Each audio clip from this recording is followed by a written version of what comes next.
tää voi kukka. En oo varma. Katsotaan tykkääks ne siitä.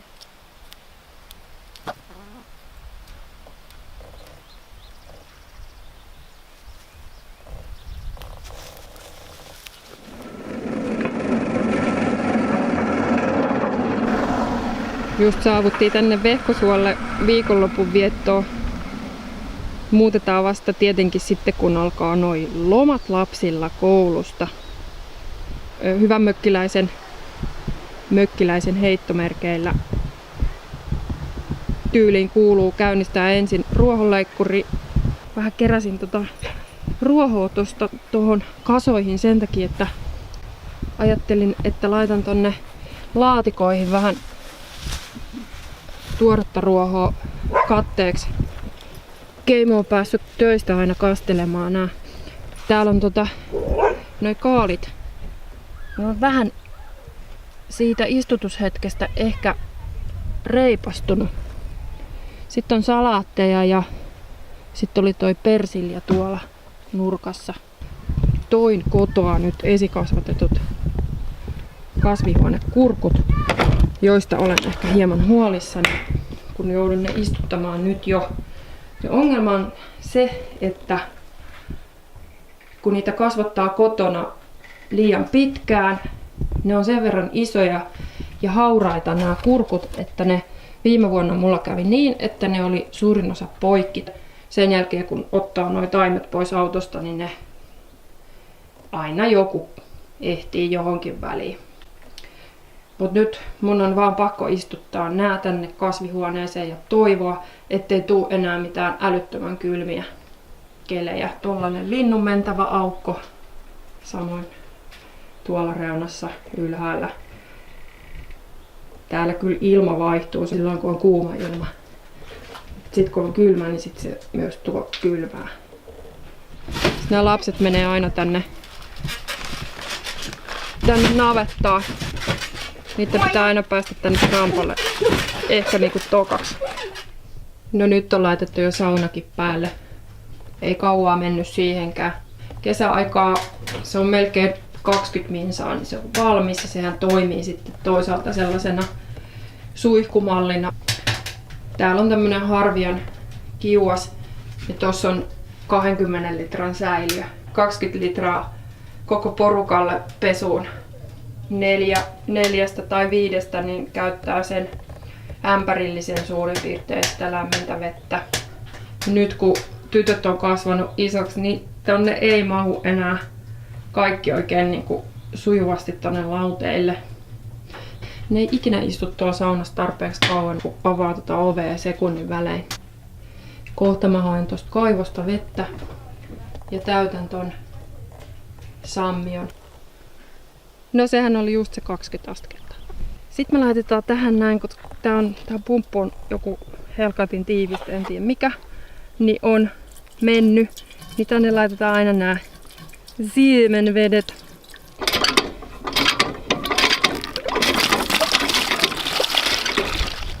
Sitten meidän viikoittaisiin rutiineihin, saapumisrutiineihin kuuluu yleensä myös veden tarkastus. Nythän meillä on tää veden suodatin täällä. Katsotaan, että onko jäljellä viime viikosta vettä. Olisiko siellä 5 litraa. Pärjätään aamuun. Tiskatut tiskit edelliseltä viikolta. Meillä oli vielä äitienpäivä, joten oli vähän enemmän syöjiä täällä.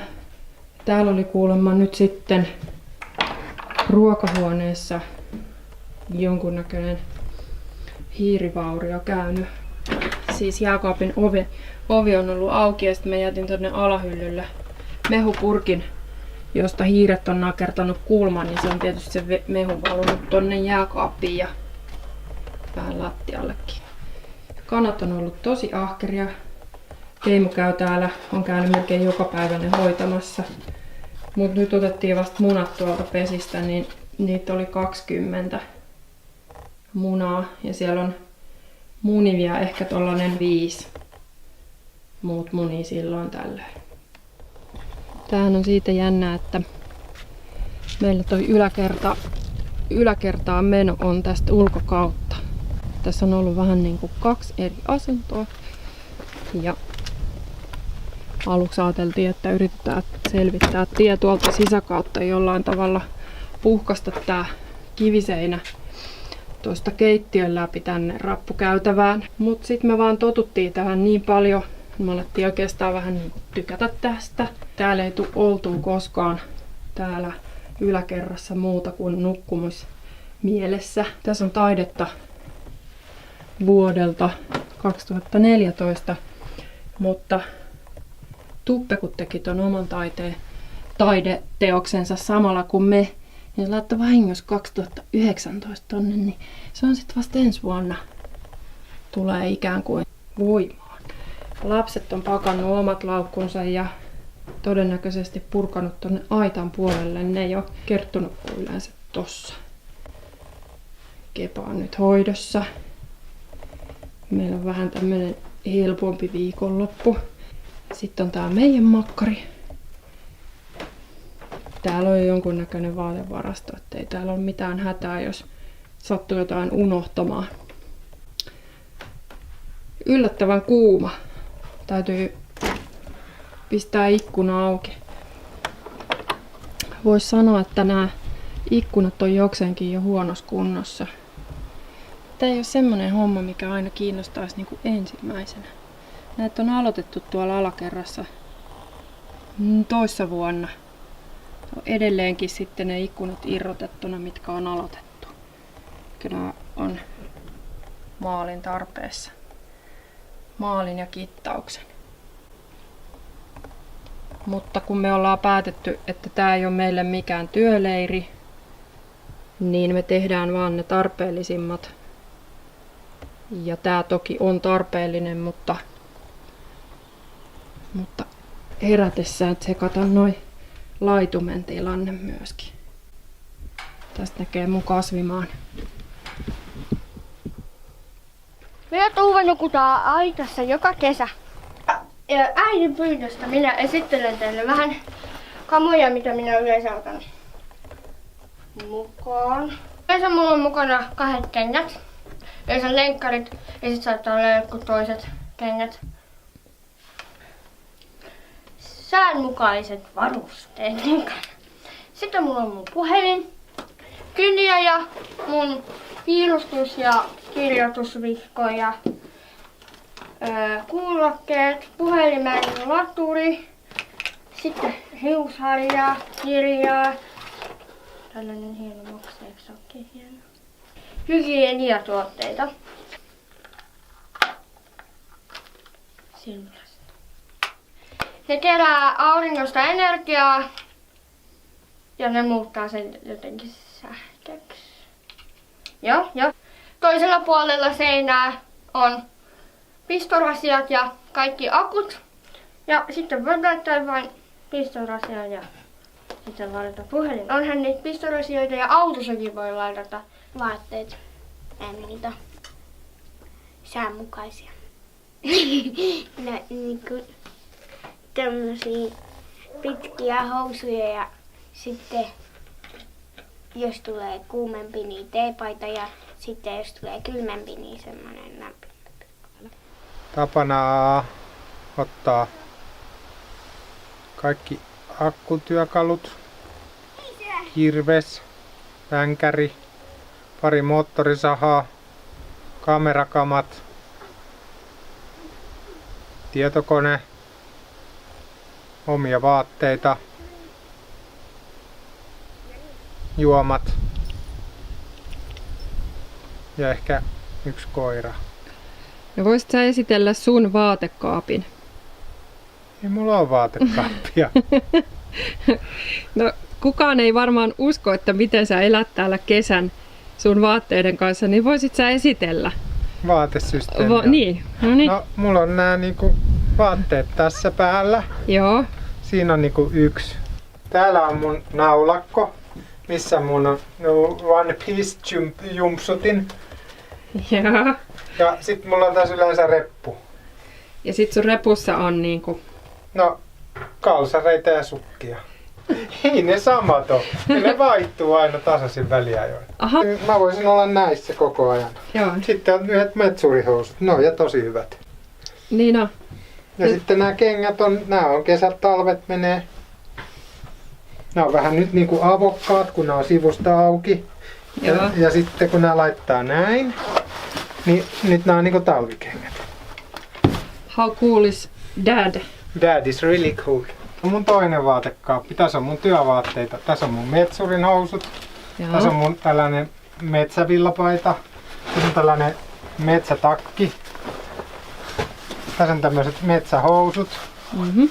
Nämä on kyllä tosi hyvät. Näitä voisi pitää vaikka koko kesän. Ja sitten täällä on jotain lisää tämmöisiä metsähousuja. Se on sun viime kesän vaatevarasta. Täällä on muutama teepaita. Nyt housut. On siellä vähän lisääkin teepaitoja.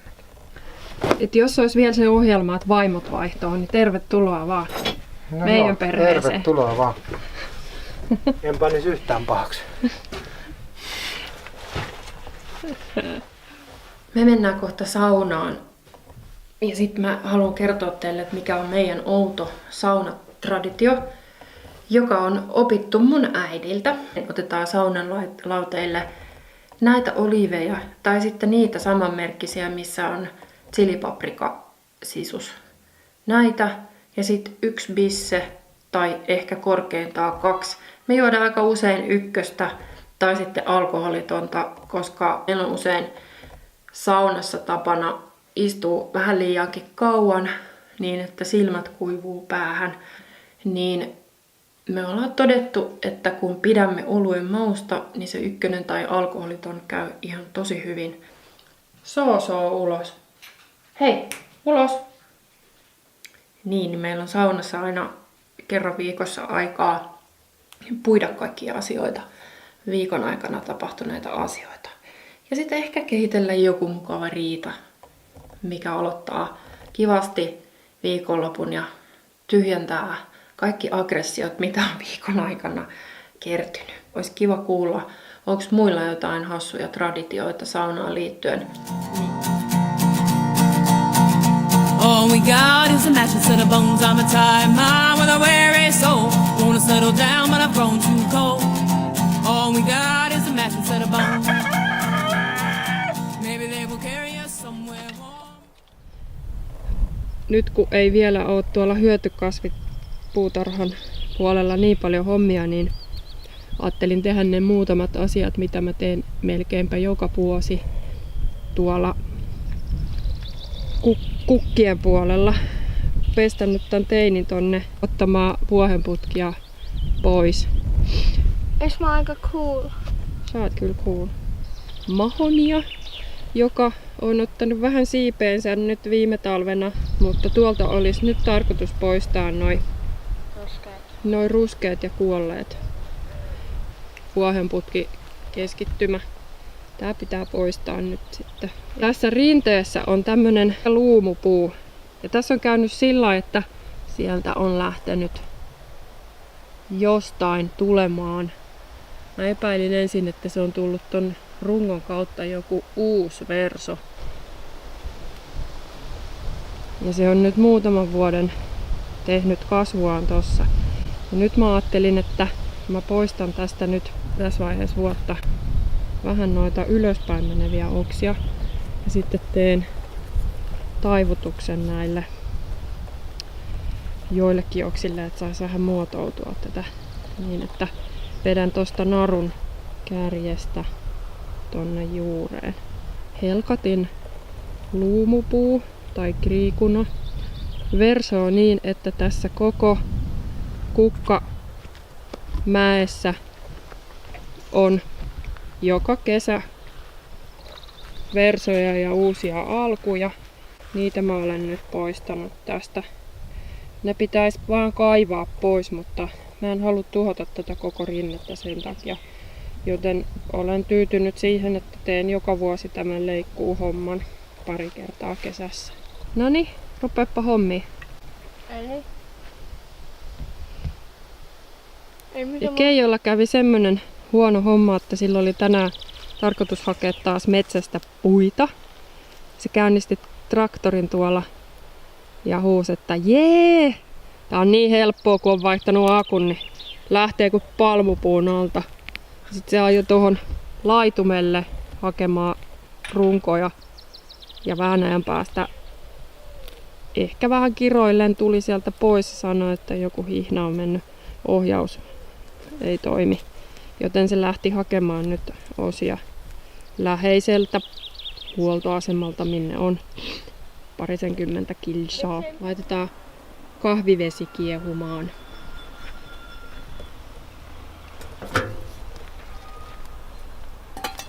Rakettiuunin päälle ja sitten haetaan kohta vähän voileipätarvikkeita.